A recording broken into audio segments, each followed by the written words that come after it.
दादी पोते का अनोखा प्रेम। नमस्कार दोस्तों, सानिया वॉइस स्टोरी चैनल में आप सभी का स्वागत है। तो दोस्तों, आज की कहानी है दादी पोते का अनोखा प्रेम। आज पूरा घर रंग बिरंगे फूलों से सजा हुआ था। पूरे घर में महकती पकवानों की खुशबू अंधी माँ की भूख और भी ज्यादा बढ़ा रही थी। हजारों लोगों को खाना खिलाने वाले बेटे बहू के पास अपनी अंधी माँ को खिलाने के लिए एक रोटी भी नहीं थी। अभी कुछ समय पहले की ही बात है। दोनों आंखों से अंधी एक माँ ने अपनी बेटी से पूछा, आज क्या बनाया है बेटा? बहू ने गाजर आलू की सब्जी बनाई है तेरी बहू ने।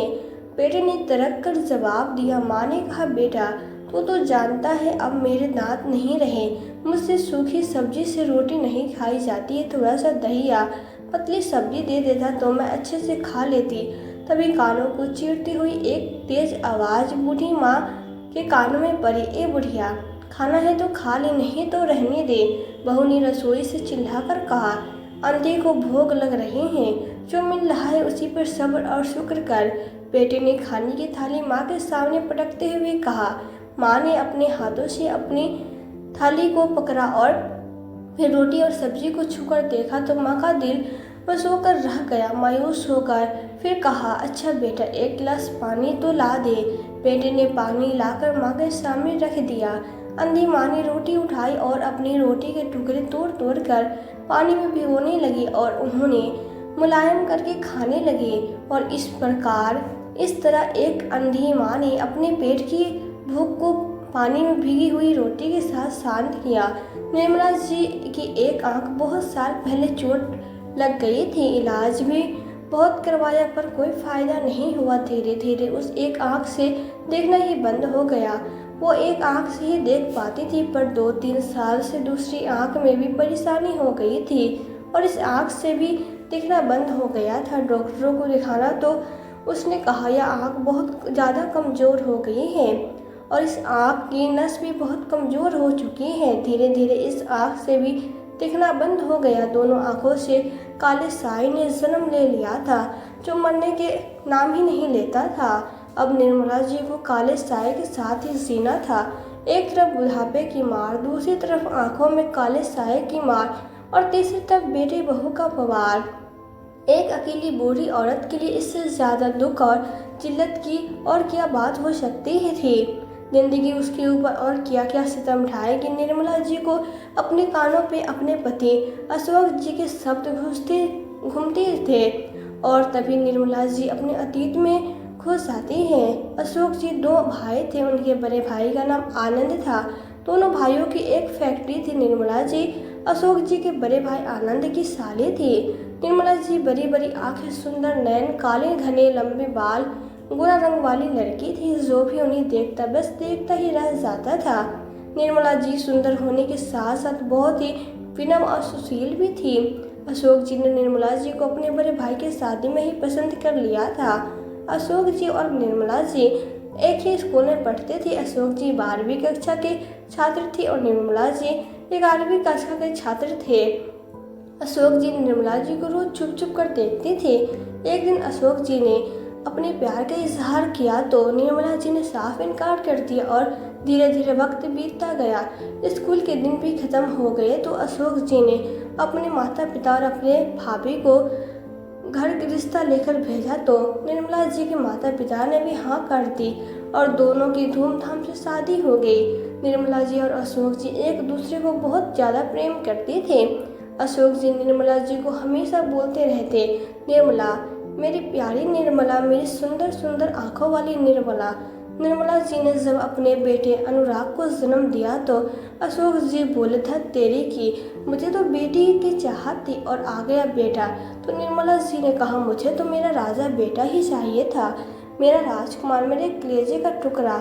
हाँ हाँ भाग्यवान, तुम्हें बेटा चाहिए और मुझे बेटे की माँ चाहिए, अशोक जी ने इतराते हुए कहा तो निर्मला जी शर्मा गई।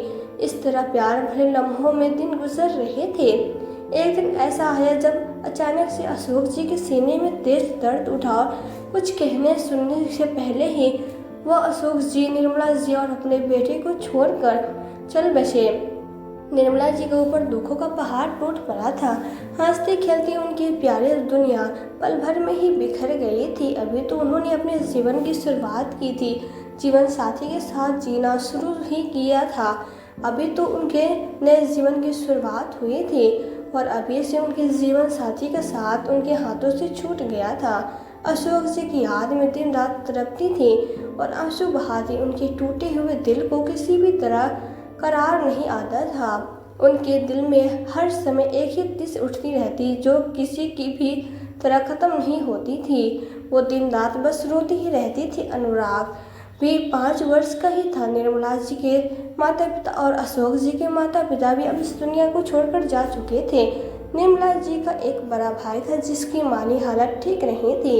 निर्मला जी के अशोक जी के मरने के बाद उसके जीजा आनंद और बड़ी बहन अनीता की भी निर्मला जी जो जेठ जेठानी भी लगते थे, उनका रवैया अब पूरी तरह से बदल चुका था।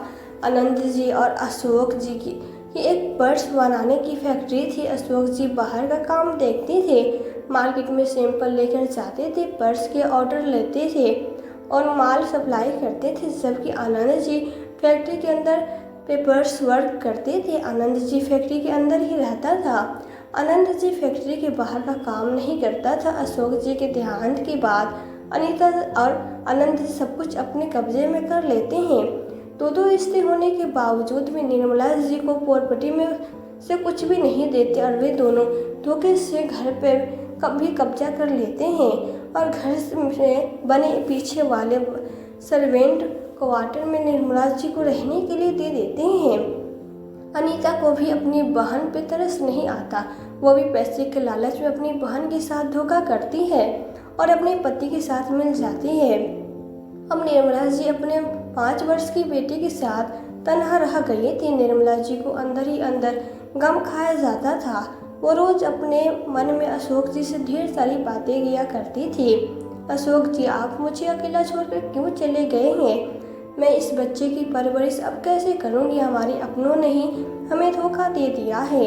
आपके जाते ही सब कुछ खत्म हो गया। तो पति के जाने का गम और ऊपर से बहन और जीजा धोखे के निर्मला जी को निढाल कर दिया था। निर्मला जी कई दिनों तक इसी सदमे में रही, लेकिन जब वो अपने बच्चे को देखती तो उसे बहुत रोना आता। अगर उसका बेटा उसके पास नहीं होता तो वो तो कब का मर गई होती, लेकिन अपने बेटे के लिए वो जिंदा रहती। धीरे धीरे निर्मला जी अपने आप को संभालती है और आसपास के घरों में कपड़े लाकर सीने का काम शुरू कर देती है। कुछ बच्चों को ट्यूशन पढ़ाना भी शुरू कर देती है। निर्मला जी सिलाई कर करके और बच्चों को ट्यूशन पढ़ाकर अपना खर्चा उठाना शुरू कर देती है। उसकी बहन अनीता और जीजा आनंद जी उसे कभी कभार भी नहीं देखते। सहारा देना तो बहुत दूर की बात है। जब इंसान पे दुखों का पहाड़ टूट पड़ता है तो उसके अपने ही उसका साथ सबसे पहले छोड़ देते हैं। यही निर्मला जी के साथ हुआ था। निर्मला जी का भाई एक सज्जन व्यक्ति था, परंतु उसकी माली हालत ठीक नहीं थी, तो वो अपनी बहन को क्या सहारा लगाता। वो तो खुद पाई पाई के लिए मोहताज था। उसने अनीता को भी कितनी बार कहा कि निर्मला के साथ धोखा मत कर, उसका हिस्सा उसे दे दे, उसका हक उसे दे दे, लेकिन अनीता ने अपनी एक न सुनी। पैसों की लालच में आनंद जी और अनीता को कठोर दिल बना दिया था। उनके हृदय में अब लेस मात्र भी दया नहीं थी। निर्मला जी पर उन्होंने तनिक भी रहम नहीं खाया। उन्होंने निर्मला जी को दर दर की ठोकरें खाने के लिए मजबूर कर दिया था। निर्मला जी ने धीरे धीरे मेहनत करके अपने बच्चे को अच्छी शिक्षा दी, अच्छा जीवन दिया। निर्मला जी की इतनी उम्र नहीं थी, लेकिन अपने बच्चे के कारण उन्होंने दूसरा विवाह भी नहीं किया। अपना जीवन उन्होंने अपने बच्चे के नाम कर दिया। वो सब सोचते हुए निर्मला जी अपने अतीत से बाहर आए और आंखों से टपकते आंसू निर्मला जी को सोचने में मजबूर कर देती है कि यह वही बच्चा है जिसने मुझे आज सूखी रोटी सूखी सब्जी दी है, वो भी बहुत जिल्लत के साथ। मैंने जिसे अच्छा जीवन देने के लिए अपना सब कुछ कुर्बान कर दिया, वही बच्चा है। यह मेरी दोनों आँखों में तो अंधेरा है, लेकिन जिसकी आंखें उजाले में रोशन है, उसे अपनी माँ की बेबसी क्यों नहीं दिखाई देती? अपनी माँ के वो जख्म जो वो हर रोज देता है क्यों नहीं दिख रहा है? वो सितम जो वो और उसकी पत्नी मुझ पर मिलकर ढाते हैं। निर्मला जी की बूढ़ी आंखों से आंसू बह जा रहे थे। तभी किसी ने के हाथ उन आंसुओं को पोंछने लगे। दादी आप चुप हो जाइए, देखिए मैं आपके लिए क्या लाई हूँ। दादी की 16 साल की पोती मुन्नी अपनी दादी के आंसू साफ करती है और प्यार से कहती है, दादी मेरा बच्चा क्या लाया है मेरे लिए। दादी ने जल्दी से मुंह खोलिए ना अपना। दादी मुंह खोलती है तो मुन्नी उन्हें जल्दी से रबड़ी खिला देती है। दादी को अच्छे लच्छे तार राबड़ी बहुत ही ज़्यादा पसंद थी। कभी कभी मुन्नी ट्यूशन से आते समय दादी के लिए रबड़ी लाती और अपनी दादी को खिलाती। दादी खुश होकर उसे अपने सीने से लगा लेती। निर्मला जी ने गौरव को अच्छे संस्कार दिए, अच्छी परवरिश दी, लेकिन उससे निर्मला जी को ऐसी उम्मीद नहीं थी। लेकिन निर्मला जी की पोती मुन्नी अपनी दादी को बहुत चाहती थी। जब भी कभी निर्मला जी रोती तो मुन्नी उनके आंसू साफ करके उन्हें से सीने से लगा लेती थी। एक दिन घर में सुबह से तैयारियां चल रही थी।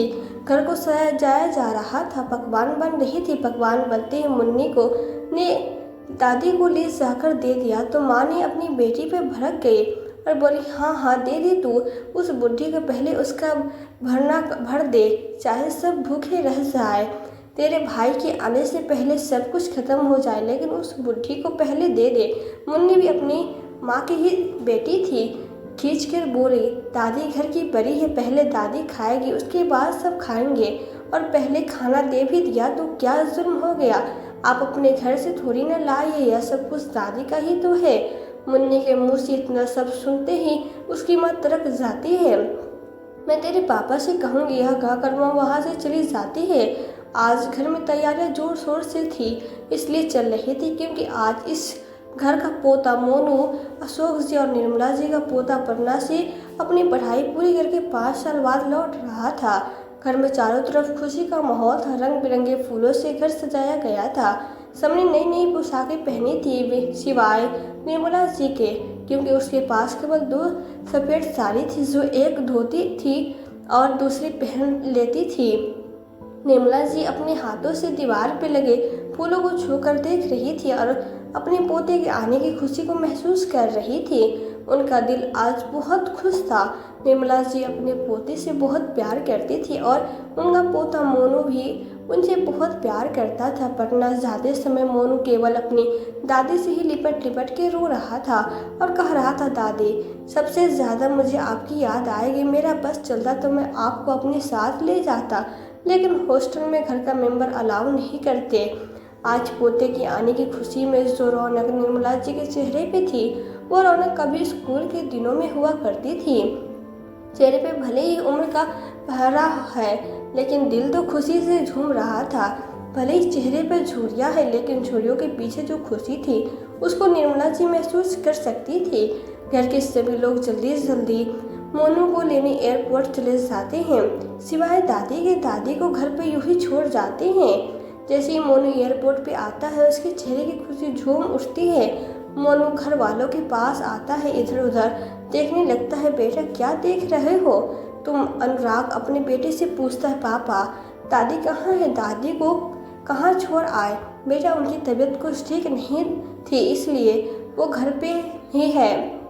मोनू की माँ ने मुंह बनाते हुए कहा, क्या हुआ है दादी को? मोनू ने चौंक कर पूछा तो मुन्नी कहती, भाई दादी को कुछ भी नहीं हुआ है। तो उसकी माँ उसे चींटी काट लेती है और मुन्नी को आगे बोलने से पहले ही रोक देती है। मोनू जल्दी से गाड़ी में बैठता है और बाकी सब भी गाड़ी में बैठ जाते हैं और घर की तरफ चल देते हैं। मोनू अपनी दादी से मिलने के लिए बहुत ज़्यादा उत्साहित था। जैसे ही गाड़ी के बाहर रुकती है, मोनू दौड़कर घर में घुसता है और उसे दादी कहीं दिखाई नहीं देती तो चिल्लाता है, दादी दादी, और एक कमरे से दूसरे कमरे में जाता है। किसी भी कमरे में उसे दादी नहीं मिलती। तब वह कोठरी खोलता है तो उसमें दादी बैठी हुई होती है, जो कि उनका ही कमरा था। उफ दादी आप यहाँ बैठी हो। मोनू बहुत उत्साहित था, परंतु तुरंत दौड़ के और दादी को गले लगा लेता है। आ गया मेरा बच्चा, मेरा चंदा बाबू। हाँ दादी मैं आ गया। मोनू अपनी दादी माँ से कहता है, दादी मैंने सबसे ज़्यादा आपको मिस किया। मुझे आपकी बहुत सारी बातें याद आती थी जो आपने मुझे सिखाई थी। जब से भी मुझे कोई परेशानी आती तो मैं आंखें बंद करता और आपको अपने सामने पाता था। अरे हाँ दादी, आंखों से याद आया, रुकिए। मोनू दौड़कर जाता है और अपना बैग लेकर आता है। दादी, आपको मुंशी प्रेमचंद्र की किताब पढ़ने का बहुत शौक है ना, मैं आपके लिए लेकर आया हूँ, अब आप इसे दिन रात पढ़ना। मोनू जैसे ही किताब खोलकर दादी के सामने रखता है, उस पर दादी के आंसू गिरने लगते हैं। दादी हाथ में छूकर किताब देखती है। मोनू दादी के सामने अपना हाथ हिलाता है, लेकिन दादी को उसका हाथ नजर नहीं आता। मोनू चौंक कर खड़ा हो जाता है और धीरे धीरे साइड में चलता है। तो दादी बस सामने ही देखे जा रही थी, मोनू को नहीं देख रही थी। तो मोनू दादी से लिपट जाता है और बहुत रोता है। दादी, यह सब कैसे हो गया? मुझे पता भी नहीं, इतना सब कुछ हो गया, मुझे किसी ने बताया क्यों नहीं? भाई, जब भी मेरी तुमसे बात होती थी, तुम दादी के बारे में पूछते थे तो मैं तो बताना चाहती थी, लेकिन मम्मी रोक देती थी, बोलती थी उसे बताने की क्या ज़रूरत है, खामखा उसे परेशानी होगी, उसे पढ़ाई में भी दिक्कत होगी और इतना ज़रूरी भी नहीं अंधी बुद्धि की बात करना। मोनू से मैं सिर्फ इसलिए नहीं बताती थी कि आप वहाँ खुद को रोक नहीं पाओगे। मेरी बहन, एक बार तो बोला होता, अच्छा सब लोग बाहर जाओ, मुझे दादी के पास रहना है। मोनू सबको कोठरी से भेज देता है। उसने माँ बाप खाने को कहते हैं, लेकिन मोनू मना कर देता है। फिर वहाँ से सब चले जाते हैं। दादी पोते की बहुत सारी बातें होती है। मोनू बहुत रोता है। दादी उसके चेहरे को पकड़ के उसे छूती है, वही आंखें, वही नाक, वही होठ। दादी मोनू के चेहरे पे हाथ फेरती है और बोलती है, बिल्कुल अपने दादा पे गया है मेरा प्यारा बच्चा। मोनू जवान हो गया था। दादी, यह सब आपकी दुआएं हैं। मोनू अपनी दादी को मुंशी प्रेमचंद्र की कहानी सुनाता है। दादी बहुत खुश होती है और दादी पोती किसी बात पे हंसते हैं। फिर दादी मोनू को अपने हाथों से खाना खिलाती है और मोनू अपनी दादी के पास ही सो जाता है। उधर मोनू के माता पिता बहुत गुस्से में थे, उस पे भड़क रहे थे अपने बेटे का बर्ताव देखकर, लेकिन मोनू को उनकी कोई परवाह नहीं थी। मोनू दादी के लिए कपड़े, घड़ी, नेकलेस और बहुत सी चीज़ें लेकर आया था और मुन्नी को दादी को निकाल मिला जुला कर तैयार करने के लिए बोलता है और थोड़ा दौड़ा दौड़ा बाहर चला जाता है। फिर जब वापस आता है तो देखता है घर में बंटवारा मचा हुआ है। मोनू ने माता पिता मोनू की दादी को भला बुरा कह रहे थे। मोनू कुछ नहीं बोलता और अपना सामान उठाता है और दादी को लेकर बाहर चला जाता है। मोनू के माता पिता मोनू को रोकते हैं, लेकिन मोनू एक नहीं सुनता, क्योंकि मुन्नी ने मोनू को सारी बातें बता दी थी। उसके माता पिता उसकी दादी के साथ कैसा बर्ताव करते हैं और आज मोनू ने अपनी आंखों से भी देख लिया था। मोनू अपनी दादी को लेकर अलग घर में रहने लगता है और अपनी दादी को हर पल खुश रखता है।